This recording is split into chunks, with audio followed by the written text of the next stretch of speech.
En 1995, un coleccionista de Nueva Jersey compró una partida de cilindros de cera grabados de más de 100 años. Cuando los hizo sonar, oyó algo más que las melodías por las que había pagado. Una de las grabaciones era de un hombre que declaraba haber cometido un asesinato.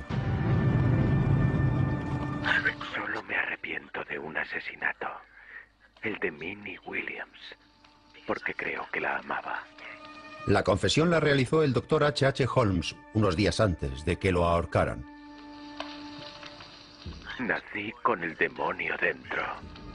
La voz dio una nueva pista sobre una de las más asombrosas series de homicidios de la historia del crimen. En 1890, Holmes transformó su hotel en una cadena de producción de muerte. Ahora sus palabras invitan a los cazadores de asesinos múltiples del siglo XXI a realizar un viaje de depravación. Y dos hermanas descubren el terrible secreto de su familia. Solo para fotografiar a alguien atado, lo quemaba vivo. Hay que contar la historia. 200 personas pudieron haber muerto a manos del primer asesino en serie de los Estados Unidos. El Hotel de los Horrores. Mi nombre es Joe Kosenczak. Llevo 27 años en la policía y tengo amplia formación y experiencia en los métodos de elaboración de perfiles del FBI. He participado en la investigación de más de 60 tipos de casos de homicidio y asesinato.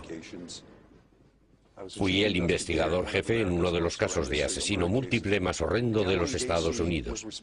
John Wayne Gacy estranguló a 33 hombres jóvenes en el área de Chicago a lo largo de un periodo de unos 5 años. En aquella época, en 1978, yo no conocía el caso de H.H. Holmes, pero lo encontré fascinante. Y cuando me informé sobre él, hallé un montón de paralelismos. Fue en una época en que se celebró una exposición universal en Chicago.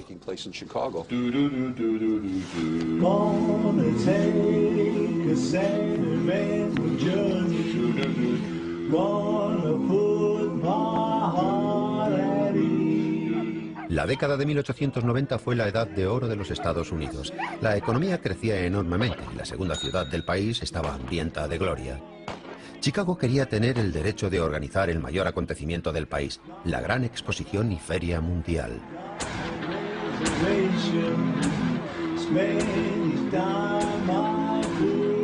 En el cercano barrio de Englewood, un hombre planeaba sacar provecho de la enorme cantidad de visitantes que esperaban.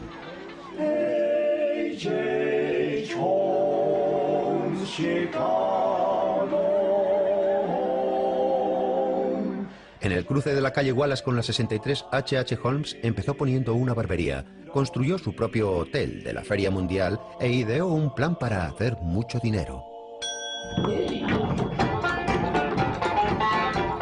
Durante 4 años asesinó a sus huéspedes y a sus hijos, empleados y amantes con objeto de vender sus cadáveres para la disección.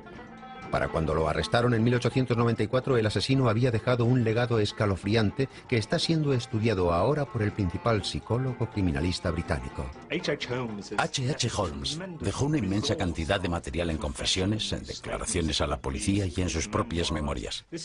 Es una mezcla fascinante de datos que nos dice hasta qué punto estaba, como mínimo, muy interesado en hacerse ver. Las propias palabras del criminal permiten al psicólogo y a un detective viajar hasta hace 100 años al interior de la mente del asesino. Herman Webster Mudgett, Herman Webster Mudgett, Herman Webster. El primer asesino múltiple de los Estados Unidos nació con el nombre de Herman Webster Mudgett en Gilmanton, New Hampshire, en 1860. Era el hijo mediano de un severo jefe de correos y una madre terriblemente religiosa que creció como el niño de mamá. Le gustaba la ciencia y ganó confianza diseñando artilugios y máquinas móviles. Los primeros años de Mudgett nos dicen que, si tenía que llegar a ser un asesino, de cualquier tipo que fuera o por cualquier razón, su estilo de matar reflejaría su fascinación por los artilugios y la maquinación de planes para conseguir que todo encajara. El plan más inteligente de aquel pobre muchacho era casarse con una chica rica de su ciudad y conseguir que ella pagara el billete de su viaje de huida de la pobreza, el ingreso en la escuela de medicina.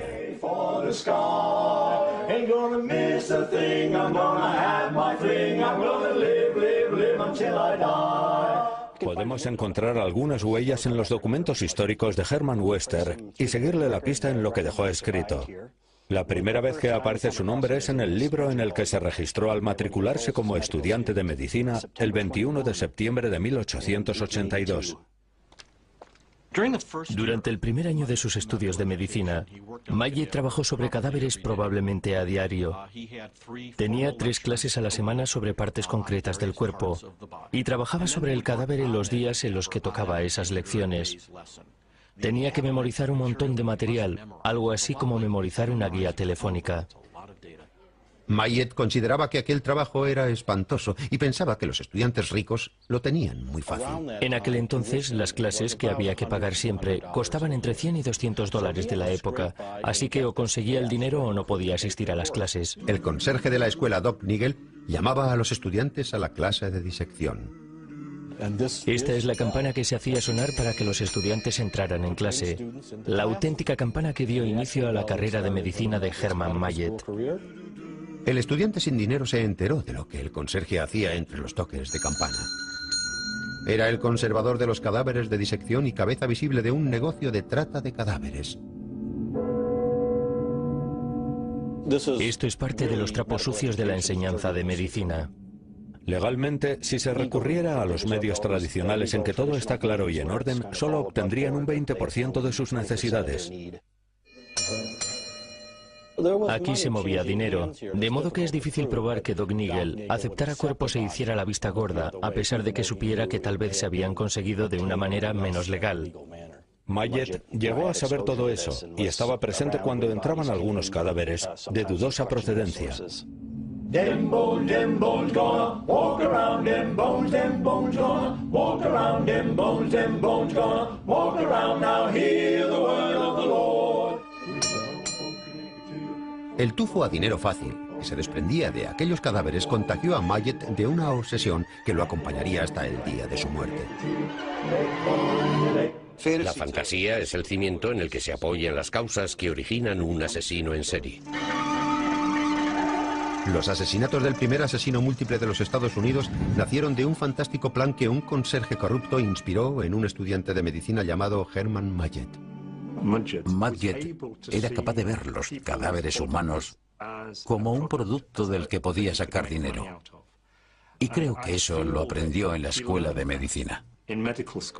La facultad con aquellos muertos generaba una fascinación criminal y Mayet descubrió que cavando tumbas y vendiendo cadáveres podía pagarse los estudios y compartió su secreto con otro compañero de clase. Encontramos un libro de firmas que perteneció a un compañero que estaba en su clase en 1884 y resulta ligeramente escalofriante pensar en lo que hizo después, porque allí se lee: "Yo soy tu verdadero amigo, Hermann Mayet".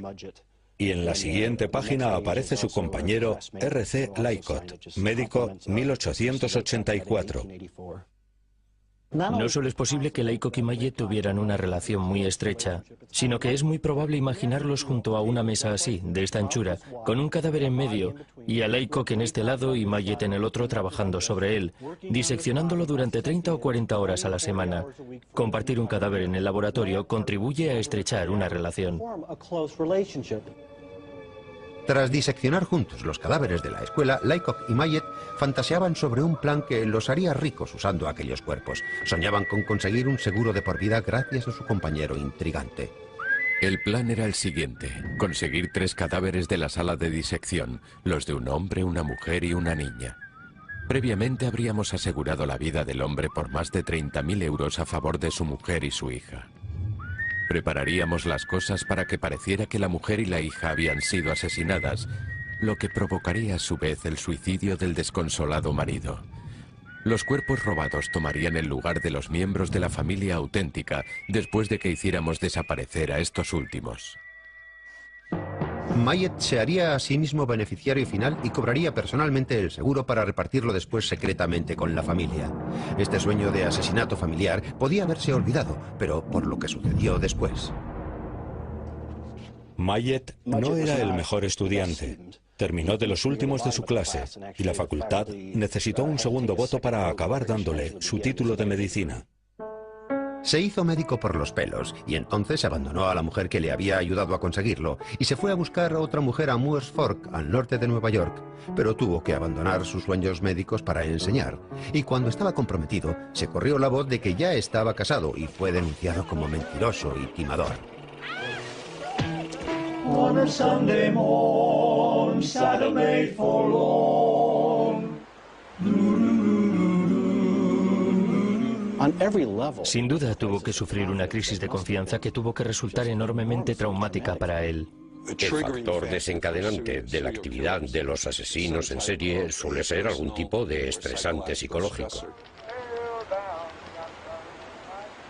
En 1885, el hambre me amenazaba y al final tuve que vender el último de mis 2 caballos. El hecho de que tuviera problemas financieros pudo acelerar el proceso de llevar a cabo la idea de matar a una familia. Mayet dice que escribió a su compañero de conspiración de la universidad, Robert Laycock, y empezaron su caza de cadáveres. Este plan exigía una gran cantidad de material, de hecho no menos de 3 cuerpos. Pero ningún médico puede extraviar 3 cadáveres sin levantar sospechas.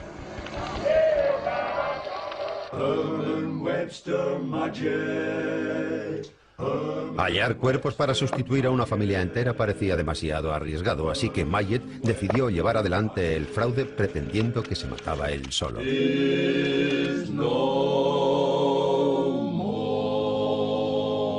En el año 1886, Mayet trabajó en una farmacia para pagarse las primas del seguro de vida.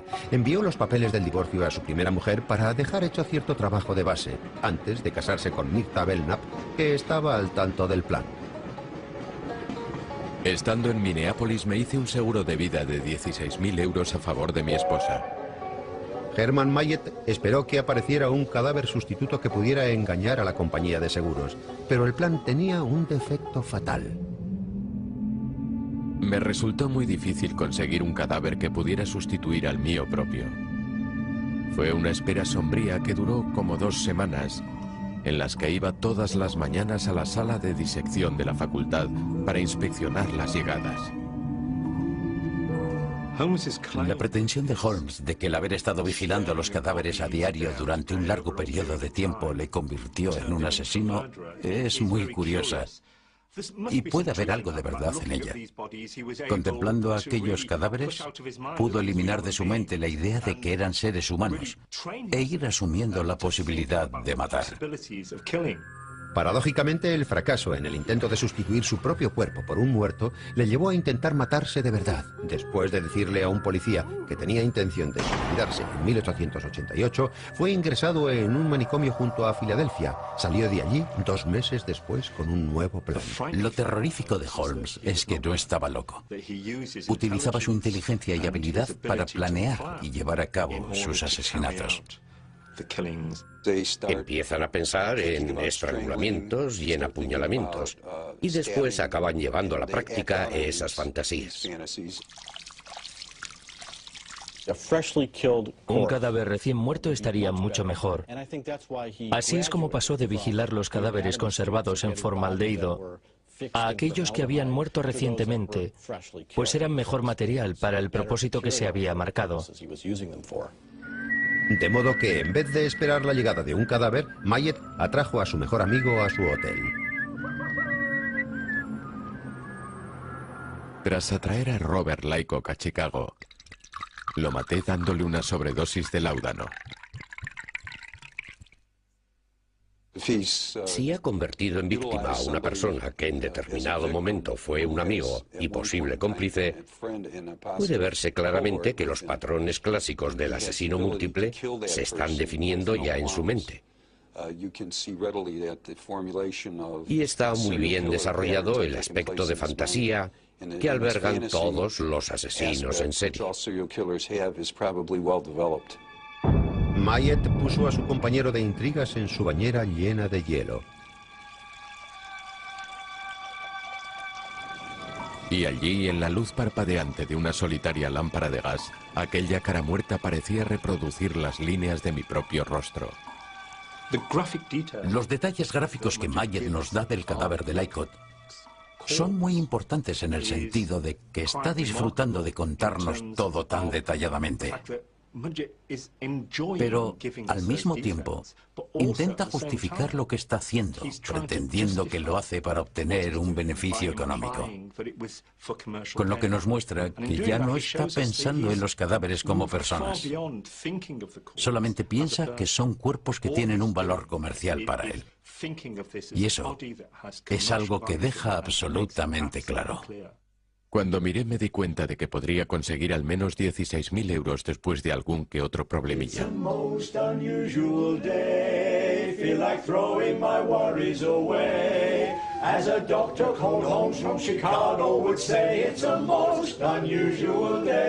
Mayet se deshizo del cadáver después de vestirlo con su ropa y de ponerle sus documentos de identidad para que apareciera así ante la compañía de seguros. Y así, tras sufrir unos cuantos problemas y alguna huida complicada, conseguí engordar mi cuenta corriente con 16.000 euros. En la superficie puede parecer que el dinero es la principal motivación para él, pero en realidad es una persona que pasa mucho tiempo fantaseando sobre la muerte y el asesinato. Y en general hay algo más que eso. Y el asesinato es una forma de hacer realidad sus fantasías. Con el dinero obtenido por el asesinato de Laycock, pudo comprar estas tierras para construir la casa de sus sueños. Había una farmacia y una barbería, y ahora estaba levantando una gran casa. Él llamaba su castillo a aquel edificio de 3 pisos con torreones, al que incorporó los últimos adelantos, como la iluminación de gas. Sus artilugios podrían ser utilizados en su nueva profesión. Herman Mayet volvió a nacer como empresario homicida, de nombre H.H. Holmes.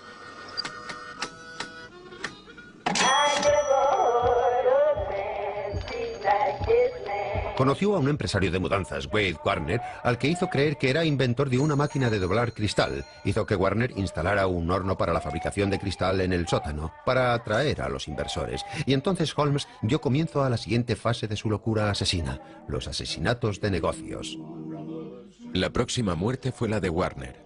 Me aseguré de que me firmara 2 cheques por pequeñas cantidades, a los que después yo añadí la palabra 1000 y los ceros necesarios. El banco me daba por ellos grandes cantidades de dinero. El fraude de Holmes saldría a la luz si Warner descubriera el asunto de los cheques falsos. En el sótano del castillo había un gran horno, y fue allí a donde yo atraje al señor Warner. Tenía su propia moralidad personal, pero aún sabía que aquello que estaba haciendo estaba mal. Entonces, cerré la puerta del horno y lo puse a funcionar a toda potencia. En poco tiempo no quedaron ni los huesos de la víctima. Holmes estaba industrializando el hobby que había aprendido como estudiante de medicina cuando asaltaba tumbas para robar cadáveres. Incluso reciclaba los ataúdes y los vendía para obtener un beneficio. El castillo que había construido albergaba su negocio de cadáveres que robaba de tumbas para venderlos a la escuela de medicina. Este tráfico de cadáveres funcionaba a toda máquina cuando Holmes mató, según él mismo, accidentalmente a otro médico con el que hacía negocios, el Dr. Russell. Durante una discusión sobre el pago de la renta que me debía, lo tiré al suelo de un fuerte golpe con una silla. Y tuve que buscar otra forma de ocultar el crimen.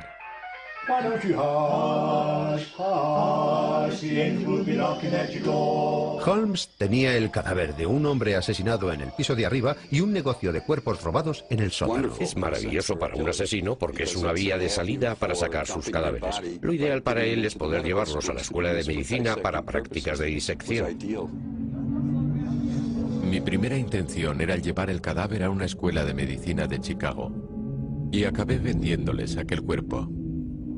Ahora que Holmes tenía vía libre y fácil para librarse de los cuerpos, sus asesinatos de hombres de negocios se convierten en algo cotidiano. Después de intercambiar abundante correspondencia, atraje a Charles Cole, un especulador del sur, al castillo y lo golpeé muy violentamente con una tubería de gas hasta hacerle trizas la cabeza.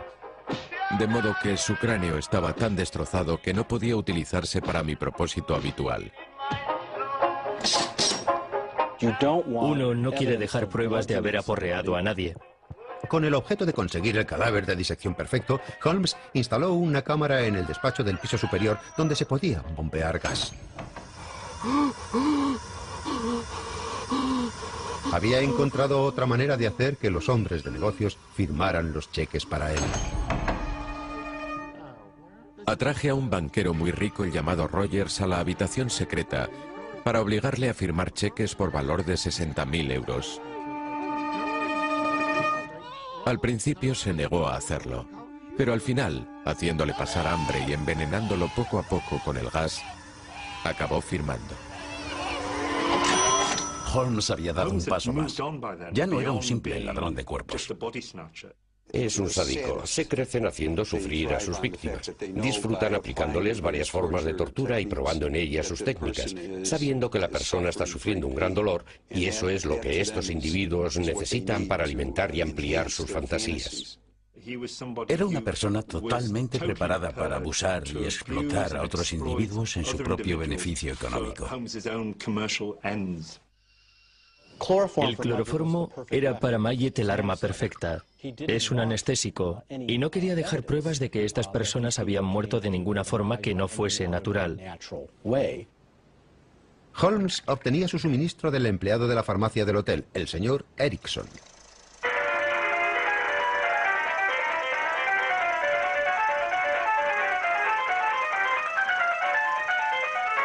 La necesidad de conseguir tanto cloroformo es bastante significativa.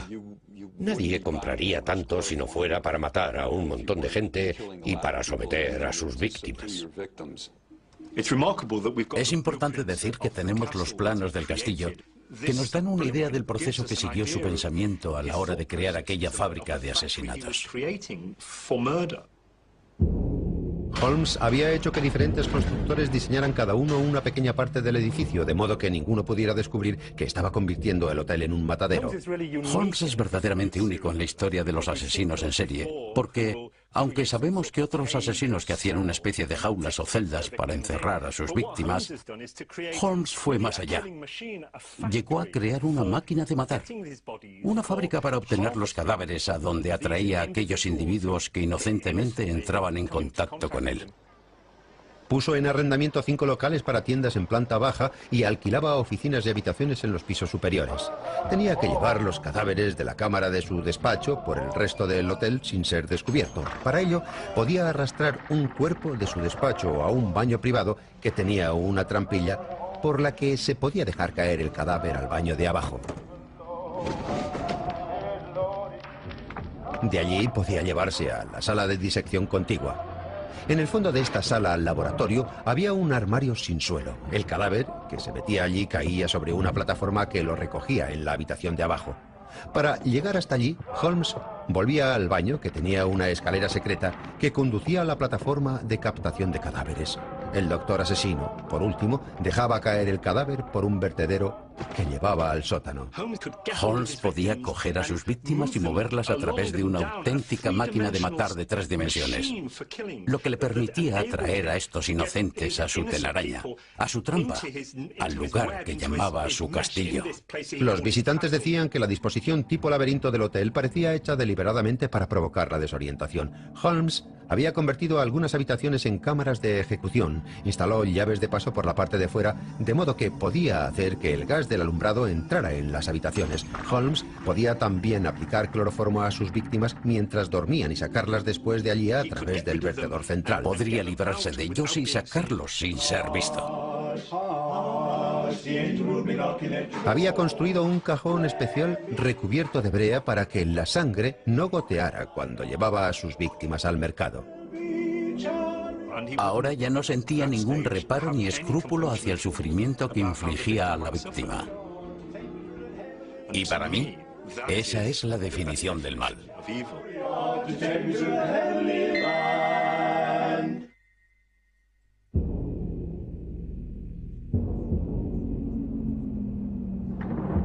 Los primeros cadáveres salieron en 1891 de la cadena de montaje de muerte instalada en el Hotel Chicago H.H. Holmes. Eso encajaba bien con su plan general. Tenía a las víctimas alineadas con sus seguros de vida preparados. Y entonces los iba matando para cobrarlos. Holmes hizo suficientes pólizas de seguros de vida como para cobrar 200.000 euros, pero también mataba para conseguir dinero más fácil, aquel que las escuelas de medicina pagaban por los cadáveres. La Escuela de Medicina Hahnemann de Chicago había formado al mecánico Charles Chappell para que preparara los cadáveres para su uso médico. Holmes le dio trabajo en el castillo. Primero le enseñó los brazos de un hombre y más tarde el cadáver de una mujer que ya estaba preparada para la venta.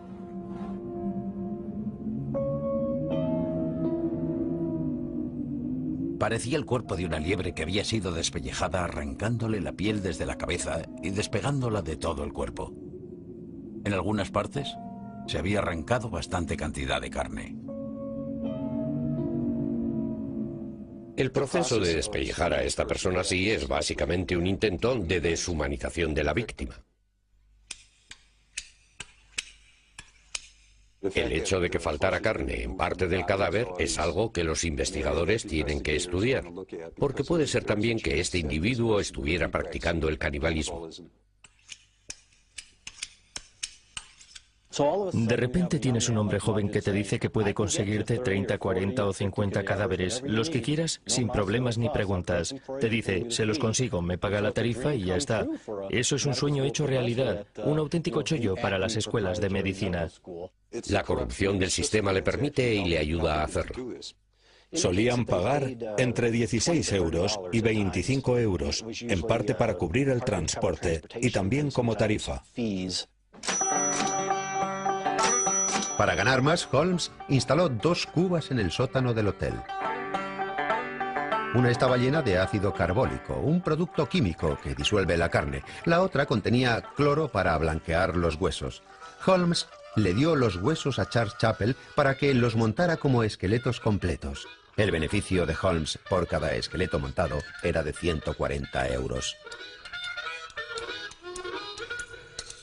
Es un gran movimiento sinérgico. Coger aquellos huesos y articularlos para poder vender algo que ibas a tirar. Con eso doblas tus beneficios, porque los esqueletos eran muy codiciados por los estudiantes de medicina. Pues así, podían estudiarlos directamente en el laboratorio o en la biblioteca. Y hasta hoy en día hay montones de ellos en las escuelas de medicina. Para 1892, H.H. Holmes dirigía un sistema perfectamente integrado de asesinatos, preparación de cuerpos y venta de cadáveres. Entonces pasó a la siguiente fase, los asesinatos sexuales. En su extenso relato, Holmes se ve primero como un defraudador de seguros. Pasa luego a tratar cadáveres y a venderlos, hasta que al final pierde cualquier tipo de sentimiento y consideración hacia sus semejantes humanos. Entonces, decide que puede utilizar el poder que ejerce sobre la gente para obtener de ellos una gratificación sexual. Y empieza a centrar su atención en las mujeres. Las mujeres se sentían atraídas hacia él. Le gustaba flirtear y ellas creían lo que les decía. Pues al parecer era muy guapo y tenía una gran personalidad, de modo que atraía a muchísimas mujeres. Oficialmente vivía con su esposa Mirta y su hija Lucy en Wilmette, en las afueras de Chicago. Mirta lo describe como un marido increíblemente cariñoso, que adoraba a su hija y que siempre le traía algún animalito, porque a ella le encantaban. A Holmes le gustaba emplear a mujeres en su imperio comercial. Dio trabajo a mecanógrafas, doncellas y dependientas. Era partidario de la novedosa idea del derecho de la mujer al trabajo remunerado y hasta montó una agencia de empleo para mujeres. Lo que hacía básicamente era proveerle de un suministro de víctimas.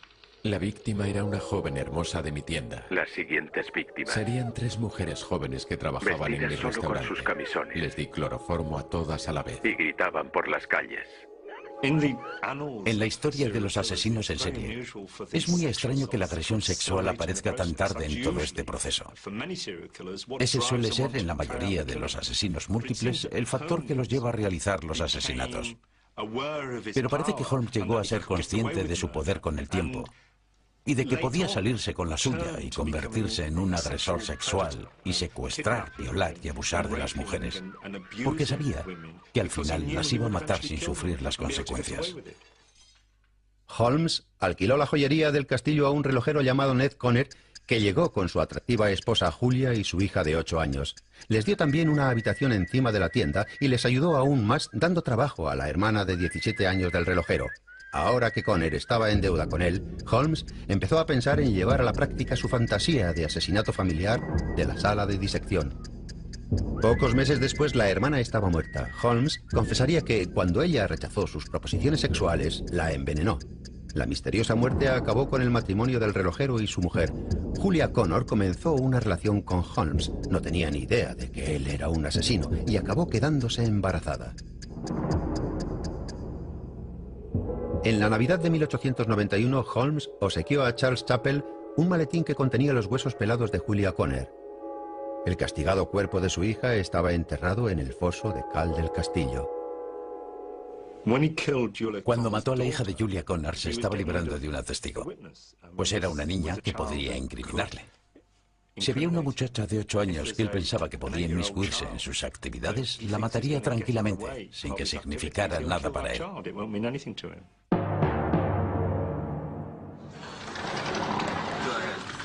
Beth y Brenda Paisel han seguido la pista de H.H. Holmes hasta Filadelfia. Las dos hermanas están investigando el asesinato de su bisabuelo Ben Paisel tras haber descubierto unos documentos familiares que revelaban cómo su relación comercial con Holmes terminó en una locura de asesinato de niños. Nadie nos había contado nada de esta historia. Había permanecido oculta. Pero cuando nuestra abuela murió, encontramos en su casa una serie de recortes y artículos de periódico. Los leímos y empezamos a conocer todos los terribles detalles de esta historia. Paisel era inventor y Holmes registró la licencia de una carbonera que él había diseñado e incluso utilizó a los propios hijos de Paisel para anunciarla. Tanto Howard, el niño que se inclina para coger el carbón, como la niña que lo recoge, se parecen mucho a Alice y Nellie, sus propios hijos. Holmes se enroló al cabeza de familia en un nuevo trabajo. Holmes no era un hombre muy alto. Medía como 1,70 y pesaba unos 68 kilos. Era como de mi tamaño, un tipo pequeño con un gran bigote. Benjamín era un tipo alto, de más de 1,80 y bastante musculoso, así que se convirtió en su esbirro, en su lacayo. Holmes enviaba a su sirviente a la búsqueda de nuevas oportunidades. En diciembre de 1891, Paisel le dijo que había conocido una nueva mecanógrafa muy guapa, Emily Seagran. Holmes le ofreció un trabajo en el castillo. Durante los siguientes 6 meses, el doctor cortejó a la muchacha de 23 años regalándole flores y llevándola al teatro. Engañaba a aquellas mujeres utilizando tretas de enamorado. Y al final, cuando perdía el interés por ellas, o estaban a punto de dejarlo, y pensaba que podrían resultar peligrosas, las mataba. En el invierno de 1892, Emily Seagran desapareció. Holmes le dijo a los demás inquilinos del castillo que se había ido para casarse, pero Emily no celebró ninguna boda. Holmes la gaseó hasta la muerte porque no quiso casarse con él. Los asesinatos eran cada vez más y la necesidad de matar crecía continuamente. Al principio usó la cámara para asegurarse grandes sumas de dinero de sus víctimas. Pero ahora ha dado un paso más y está utilizándola para torturar y asfixiar a las mujeres por las que se siente atraído sexualmente. No volvería a abrir la cámara hasta que dejara de sufrir la tortura de una muerte lenta y prolongada.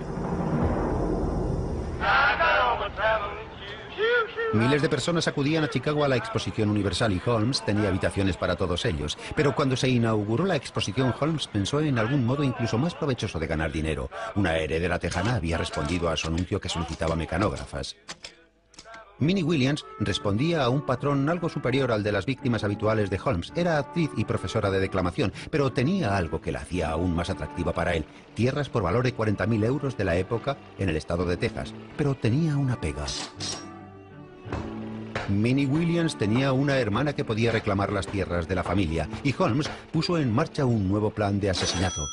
En la fiesta del 4 de julio de 1893 fue a recoger a la hermana de Minnie a la estación de Englewood. La recogí en la estación y la llevé al castillo, diciéndole que Minnie la esperaba allí. La hermana no estaba en su mesa de trabajo y la puerta de la cámara estaba abierta.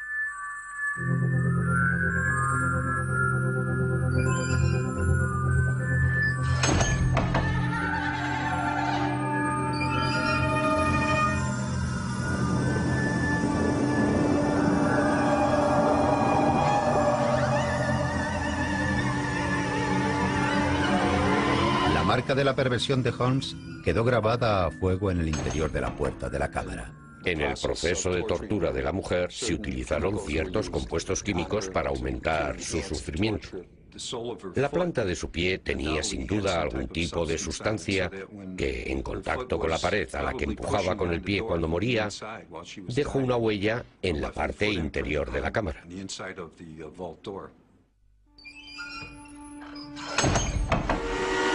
Holmes dice que después invitó a Minnie Williams a hacer un viaje en tren. Llevé a la señorita Minnie Williams a unos 14 kilómetros al este de Moments en un tren de carga muy poco transitado. Allí le quité la vida envenenándola y enterré su cadáver. La confesión del cilindro de cera subraya muy especialmente la declaración del amor que siente hacia su víctima.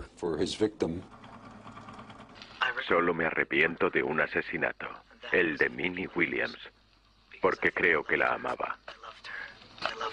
La grabación apunta hacia la motivación principal de Holmes. Es difícil llamarlo amor, pero yo diría que tiene la forma de una obsesión. Holmes era un acosador compulsivo.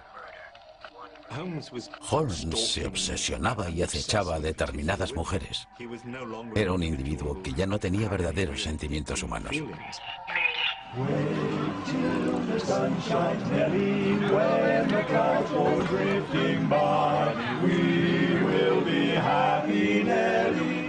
En 1892, la policía de Chicago creó el Departamento de Personas Desaparecidas para buscar a los cientos de personas que habían desaparecido durante la Exposición Universal. Durante los 3 años anteriores, H.H. Holmes había asesinado a tantos visitantes de la Exposición Universal que se le había amontonado el trabajo. A veces el asesino suele querer conservar el cadáver cerca.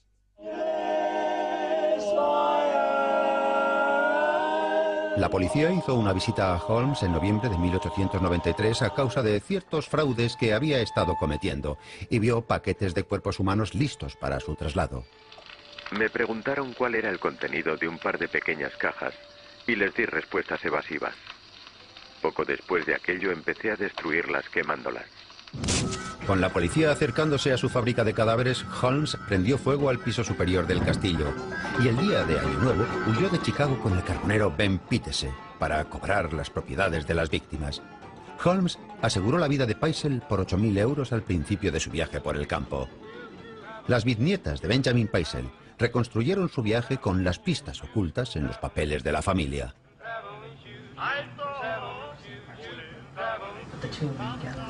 El plan era que Benjamin se trasladara a Filadelfia y abriera allí la oficina de patentes, que funcionaría un tiempo antes de que se produjera ningún accidente o de que se declarara alguna muerte con reclamación de seguro. A Benjamin y a su familia se les dijo que se sustituiría su cuerpo con otro que se pareciera a él. Holmes había quedado en verse con Paisel en la oficina de patentes de Filadelfia el 2 de septiembre de 1894. Lo que acabó sucediendo es que Holmes mató realmente a Benjamin Paisel, no sustituyó su cuerpo. Esta es la confesión de Holmes. Solo presentó una dificultad, fue necesario que lo matara. Se refiere a Benjamin Paisel, de manera que no se produjera ningún tipo de lucha o movimiento por su parte. Superé ese problema atándolo firmemente de pies y manos y procedí a quemarlo vivo. Empapé sus ropas con benzina y le prendí fuego con una cerilla. Su tortura fue tan terrible. Su tortura fue tan horrible que pensé que habría sido mejor matarlo de alguna otra manera. Si alguien hubiera oído tanto lloro y tanto ruego, no podría creer que una persona pueda ser tan cruel y depravada. Me rogaba que lo matara más rápidamente, pero sus ruegos no me afectaban. Al menos puedo ahorrar al lector el recital de gritos y súplicas de la víctima, sus oraciones y su último ruego para que terminara cuanto antes con sus sufrimientos, ninguno de los cuales me afectó. ¿Cómo se siente al leer eso? Me entristece y me inquieta. No lo había leído antes. Es información nueva. Es muy difícil, como se puede suponer. Sí, porque prácticamente podemos verlo. Y esta persona es mi bisabuelo. Es verdad que no lo conocí, pero su sangre corre por mis venas. Imaginarse a alguien atado, quemándose vivo, con esos productos químicos y gritando sin parar. Refuerza el odio que siento por aquel tipo. Y escuchar los detalles en palabras del propio Holmes. Es mucho más triste aún. Nunca lo había oído con tanto detalle.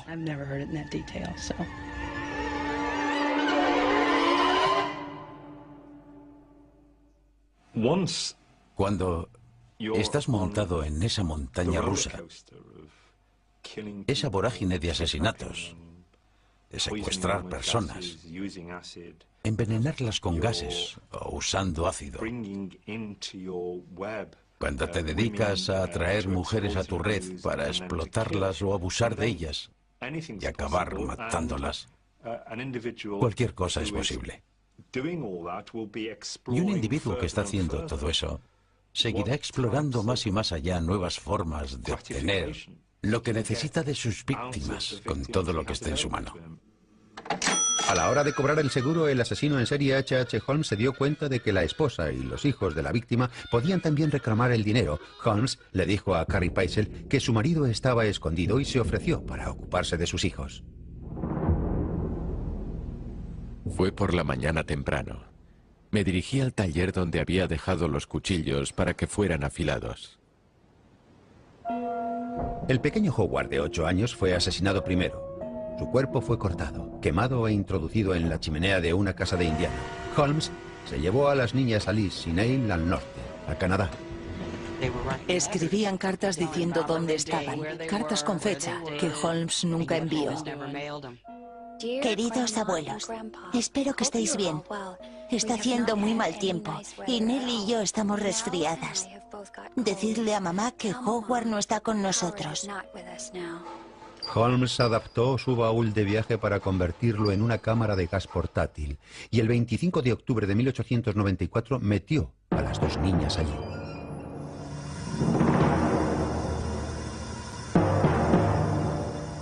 Las pruebas parecen indicar que hubo algún tipo de actividad sexual con estas víctimas. Pudo haber acosado o hasta violado a las niñas, pues cuando las metió en el baúl estaban desnudas. Holmes alquiló esta casa en Burlington, Vermont, para llevar a cabo su fantasía del asesinato familiar. Quería matar a toda la familia. Planeó matar a Carrie Paisel, a Desi, la hermana mayor, y a nuestro abuelo Horton, que era un bebé, así que nosotras no estaríamos aquí. Pero la compañía de seguros sospechaba que la muerte de Paisel no había sido un accidente y contrataron al detective Frank Geyer para seguir la pista de quien había cobrado la póliza. La policía detuvo a Holmes en Boston, pero no tenía ni idea de que fuera un asesino. No tenían información suficiente para llegar más allá del plan del fraude de los seguros.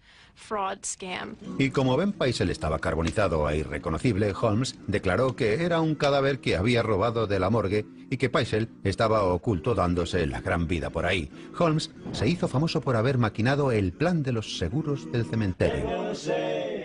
En la cárcel decidió escribir un libro sobre sí mismo. Sus memorias, como todas las de los asesinos múltiples, son una justificación de sus actos. Un intento de presentar su punto de vista de cómo le gustaría que lo vieran. Pero indican que era un hombre muy inteligente, con muchos recursos verbales. De manera que podía engatusar y convencer a la gente de la verosimilitud de lo que cuenta. Era el perfecto villano, pero tenía ese aire de villano guapo y misterioso, que hablaba muy bien, lo que le permitía seguir adelante más fácilmente con sus propósitos. Holmes se había salido con la suya. Era un autor muy vendido cuyo libro de mentiras engañó a todo el mundo sobre cómo se valió de los asesinatos para defraudar a las compañías de seguros. Pero el detective de la aseguradora acabó descubriendo un error de Holmes. el haber conservado las cartas de las niñas. Frank Geyer nunca habría descubierto qué significaba todo aquello. ¿Dónde estaban esos niños entonces o qué hubieran estado en todas esas ciudades diferentes sin las cartas? Holmes las conservó. Nunca se las mandó a la madre de los niños. Holmes las había conservado y con ello se puso la soga alrededor del cuello. Las cartas de Alice llevaron a Geyer hasta la casa de Toronto. Los titulares transformaron a Mayet de estafador en delincuente sexual y después en un nuevo fenómeno, en asesino múltiple. El día en que encontraron a Alice y Nellie, los detectives entraron en el hotel de Chicago, hallaron la cámara de la muerte, ropas de mujer ensangrentadas y restos humanos putrefactos. Cuando la policía encontró una gran pieza de soga, llegó a la conclusión de que Holmes había diseñado la propia casa para realizar los asesinatos. Creó un instrumento para practicar el asesinato, que era el propio edificio. Podía dormir a sus víctimas con cloroformo o colgarlas y utilizar el edificio que con tanto cuidado había construido para facilitar el movimiento del cadáver. Charles Chappell entregó a la policía la última bolsa de huesos que Holmes había dejado. Una víctima, que se cree era la mujer del relojero, Julia Conner, fue recuperada de la escuela médica de Hahnemann, donde estaba montado su esqueleto. Frank Geyer seguía buscando al pequeño Howard Peitzel. Un mes después de hallar a las niñas, Geyer encontró en la casa de Indiana los restos carbonizados del chaval. Dejando de creer en las historias de sustitución de cadáveres que contaba Holmes, Filadelfia lo encausó por el asesinato de Ben Peitzel. En Filadelfia, el juicio a H.H. Holmes fue el mayor acontecimiento de la historia de la ciudad. Holmes fue declarado culpable y condenado a muerte, lo cual fue una nueva oportunidad para que la prensa se implicara realmente en el caso. Cometió su último crimen cuando, pagado por los periodistas, confesó 27 asesinatos, pero las pistas recogidas en Chicago sugieren que hubo hasta 200 muertos. Hubo muchísimas más víctimas de las que él admitió haber matado. Tal vez docenas de personas. Más de 27 sin duda, porque había un montón de informes policiales atribuidos a personas que habían estado relacionadas con el castillo. Finalmente, la empresa de cilindros de cera nos dio las ideas del propio Holmes sobre su naturaleza y sus motivaciones. No podía evitar ser lo que era, un asesino. Del mismo modo que el poeta no puede rehuir la inspiración a la hora de hacer una canción. Yo creo que fue el asesino en serie más horripilante de los Estados Unidos. Fue un asesino astuto e ingenioso. Holmes fue la primera persona en la época moderna que se valió de las complejidades y el anonimato de la sociedad actual para matar una y otra vez sin ser descubierto. Y haciéndolo, abrió el camino a otros muchos asesinos múltiples que le siguieron y que proliferaron 50 o 60 años más tarde. Este es el lugar en el que Holmes mató a nuestro bisabuelo, Benjamin Peitzel. Queríamos venir a verlo y saber cómo sucedió todo para poder darle algún tipo de conclusión y hacerle una especie de despedida o adiós. Este es el lugar donde podemos llorarle y decirle adiós a nuestra manera. No te hemos olvidado, Ben. Benjamin y Carrie unidos hasta el final.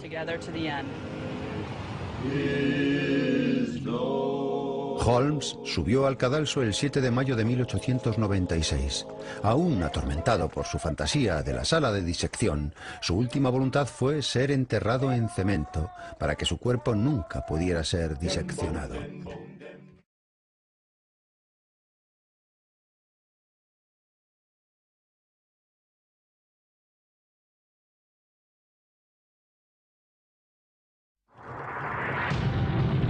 En 1995, un coleccionista de Nueva Jersey compró una partida de cilindros de cera grabados de más de 100 años.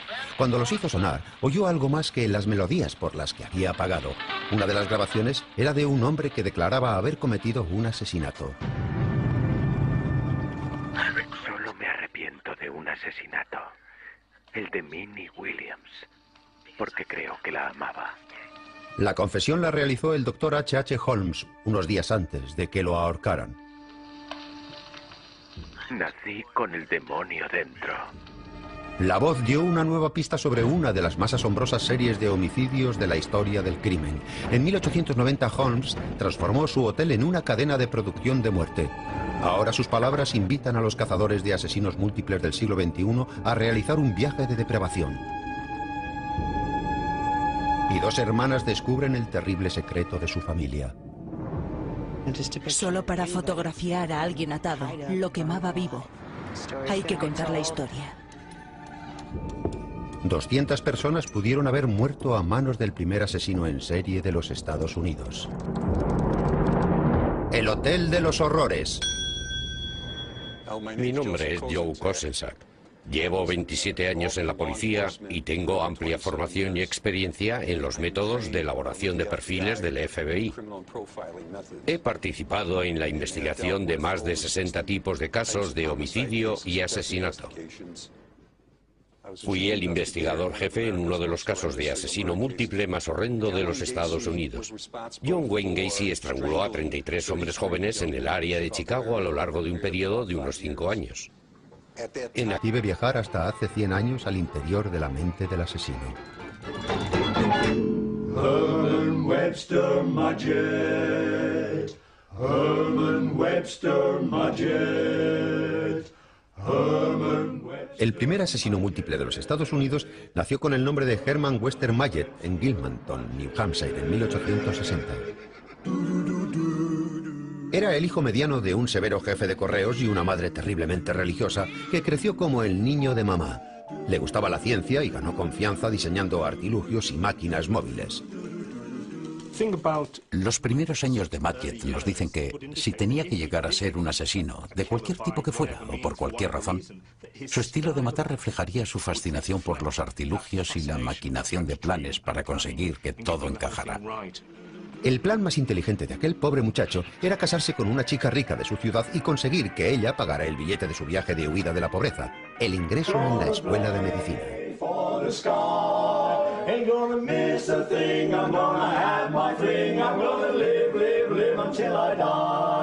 Podemos encontrar algunas huellas en los documentos históricos de Herman Webster y seguirle la pista en lo que dejó escrito. La primera vez que aparece su nombre es en el libro en el que se registró al matricularse como estudiante de medicina el 21 de septiembre de 1882. Durante el primer año de sus estudios de medicina, Mallett trabajó sobre cadáveres probablemente a diario. Tenía 3 clases a la semana sobre partes concretas del cuerpo y trabajaba sobre el cadáver en los días en los que tocaba esas lecciones. Tenía que memorizar un montón de material, algo así como memorizar una guía telefónica.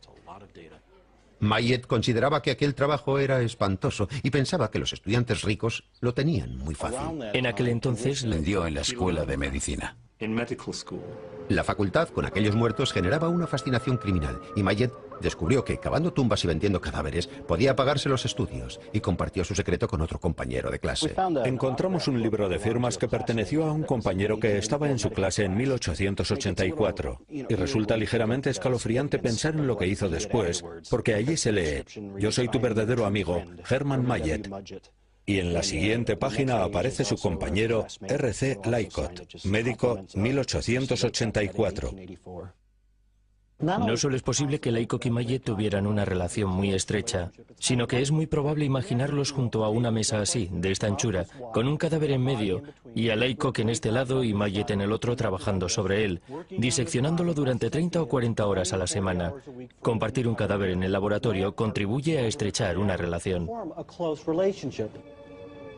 Tras diseccionar juntos los cadáveres de la escuela, Laycock y Mallett fantaseaban sobre un plan que los haría ricos usando aquellos cuerpos. Soñaban con conseguir un seguro de por vida gracias a su compañero intrigante.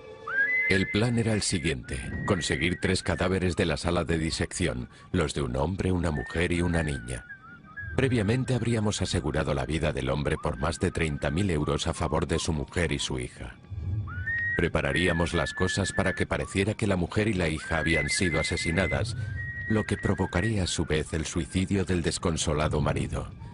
Los cuerpos robados tomarían el lugar de los miembros de la familia auténtica después de que hiciéramos desaparecer a estos últimos. Mayet se haría a sí mismo beneficiario final y cobraría personalmente el seguro para repartirlo después secretamente con la familia. Este sueño de asesinato familiar podía haberse olvidado, pero por lo que sucedió después. En aquella época, en 1978, yo no conocía el caso de H.H. Holmes, pero lo encontré fascinante. Y cuando me informé sobre él, hallé un montón de paralelismos. Fue en una época en que se celebró una exposición universal en Chicago.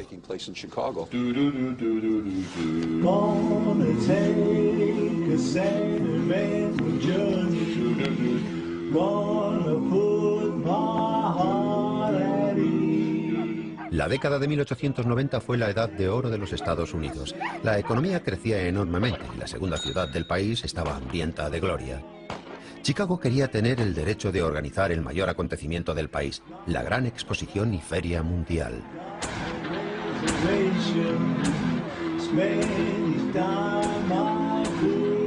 En el cercano barrio de Englewood, un hombre planeaba sacar provecho de la enorme cantidad de visitantes que esperaban. H.H. Holmes, Chicago. En el cruce de la calle Wallace con la 63, H.H. Holmes empezó poniendo una barbería, construyó su propio hotel de la Feria Mundial e ideó un plan para hacer mucho dinero. Durante 4 años asesinó a sus huéspedes y a sus hijos, empleados y amantes con objeto de vender sus cadáveres para la disección. Para cuando lo arrestaron en 1894, el asesino había dejado un legado escalofriante que está siendo estudiado ahora por el principal psicólogo criminalista británico. H.H. Holmes dejó una inmensa cantidad de material en confesiones, en declaraciones a la policía y en sus propias memorias. Es una mezcla fascinante de datos que nos dice hasta qué punto estaba, como mínimo, muy interesado en hacerse ver. Las propias palabras del criminal permiten al psicólogo y a un detective. Las clases, que había que pagar siempre, costaban entre $100 y $200 de la época, así que o conseguía el dinero o no podía asistir a las clases. El conserje de la escuela, Doc Nigel, llamaba a los estudiantes a la clase de disección. Esta es la campana que se hacía sonar para que los estudiantes entraran en clase. La auténtica campana que dio inicio a la carrera de medicina de Herman Mayet. El estudiante sin dinero se enteró de lo que el conserje hacía entre los toques de campana. Era el conservador de los cadáveres de disección y cabeza visible de un negocio de trata de cadáveres. Esto es parte de los trapos sucios de la enseñanza de medicina. Legalmente, si se recurriera a los medios tradicionales en que todo está claro y en orden, solo obtendrían un 20% de sus necesidades. Aquí se movía dinero, de modo que es difícil probar que Doc Nigel aceptara cuerpos e hiciera la vista gorda, a pesar de que supiera que tal vez se habían conseguido de una manera menos legal. Mayet llegó a saber todo eso y estaba presente cuando entraban algunos cadáveres de dudosa procedencia. Them bones gonna walk around, them bones gonna walk around, them bones gonna walk around. Now hear the word of the Lord. El tufo a dinero fácil que se desprendía de aquellos cadáveres contagió a Mayet de una obsesión que lo acompañaría hasta el día de su muerte. La fantasía es el cimiento en el que se apoyan las causas que originan un asesino en serie. Los asesinatos del primer asesino múltiple de los Estados Unidos nacieron de un fantástico plan que un conserje corrupto inspiró en un estudiante de medicina llamado Herman Mayet. Mayet era capaz de ver los cadáveres humanos como un producto del que podía sacar dinero. Y creo que eso lo aprendió.